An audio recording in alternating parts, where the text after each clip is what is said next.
Un vaste terrain de création pour l'artiste malgache Joël Andriano Meharissou. Aigues-Mortes, cité médiévale fortifiée, devient le temps de la saison Africa 2020 son domaine. C'est la plus grande exposition que je n'ai jamais eue en termes de surface, en termes de promenade, en termes en tous les cas d'extension, où là on est quasiment au-delà de 2 km. L'artiste, diplômé d'architecture, n'a donc pas hésité à créer sur les remparts sa propre tour. Inspection de l'une de ses œuvres phares en phase finale de montage.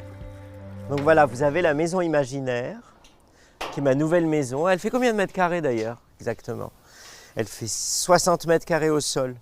On est aussi dans une idée peut-être un peu enfantine de dessiner un château. Donc j'ai dessiné un peu mon château sur le château fort.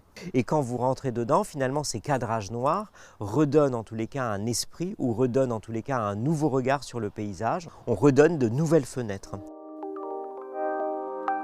Ces œuvres viennent aussi habiter les tours de la forteresse fantôme.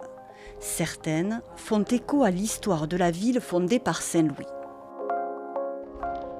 Dans ce port d'Aigues-Mortes, il y a plein de choses qui transitaient. Du bois, du textile, des épices, des personnes. Et je voulais un peu retracer par rapport à cette installation les vestiges de ces passages.